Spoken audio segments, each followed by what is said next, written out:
Good news para sa mga nanay at tatay ng mga senior high school students. Mayroong bagong programa na naglalayong magbigay ng tulong pinansyal para sa inyo at sa mga anak ninyong nasa senior high. Ito ang Tulong Eskwela Program. Ayon sa ulat, inilunsad ang bagong Social Amelioration Program noong Biyernes na naglalayong bawasan ang gastos sa edukasyon, kung saan 5.28 billion pesos ang ipamamahagi bilang tulong pinansyal sa 1.32 milyong magulang na mga estudyanteng nasa senior high school sa Pilipinas. Sa programang ito, naglalaan ng cash assistance ang gobyerno para matulungan ang mga magulang sa kanilang pinansyal na pangangailangan, habang sinisiguro na ang mga bata ay makakapagpatuloy sa kanilang edukasyon.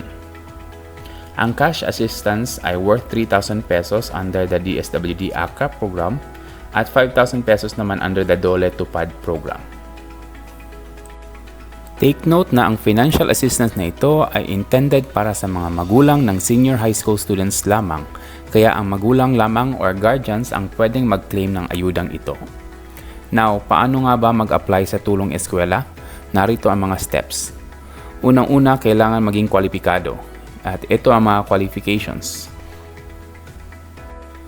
To qualify for this program, applicants must be a parent or guardian of a senior high school student, demonstrate financial need based on their socio-economic status, and reside in designated areas for implementation. Ibig sabihin na kailangan nasa low-income bracket ang pamilya para makatanggap ng tulong na ito. Madali lang naman ang mag-apply, ang mahalaga ay mayroon kayong mga dokumento na magpapatunay ng inyong financial need. Ito ang mga requirements.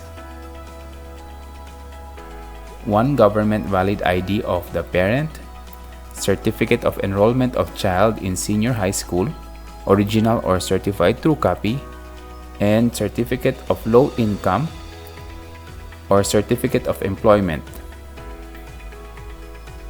Kung ikaw ay nagtatrabaho, kailangan mong magpakita ng valid government ID, Certificate of Enrollment ng inyong anak sa senior high school, at Certificate of Employment na nagpapatunay ng inyong trabaho at kita bilang isang employee, or Certificate of Low Income na pwede mong makuha sa inyong barangay. Kasunod nito, dapat pumunta ang mga interesado sa kanilang local government o sa mga paaralan na kahalahok sa programang ito. Doon, ipapasa nila ang kanilang application at tiyak na kailangan nilang maging maingat na kumpleto ang lahat ng documents para maiwasan ang delay. Ang Tulong Eskwela ay hindi lamang isang temporary financial assistance. Ito ay isang investment sa future ng ating mga kabataan. Ang bawat benepisyo ay tumutulong sa mga magulang na mapanatili ang kanilang mga anak sa eskwelahan at nagbubukas din ito ng maraming opportunities para sa kanila. Tunay ngang malaki ang naitutulong ng programang ito hindi lamang sa mga mag-aaral, kundi pati na rin sa mga pamilya.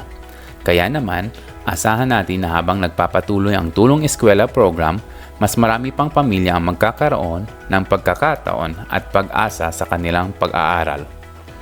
Sa kabuuan, ang Tulong Eskwela program ay isang napakagandang step towards a better future para sa mga estudyanteng nasa senior high school at ang kanilang mga pamilya.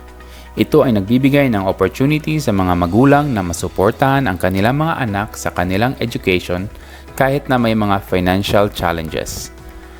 Ano sa tingin nyo? Sa tingin nyo ba ay makatutulong ito sa mga pamilya ninyo o sa inyong komunidad? Share your opinion sa comments below. Salamat sa panonood. Huwag kalimutang i-like at i-share ang video na ito upang makatulong pa sa mas maraming tao.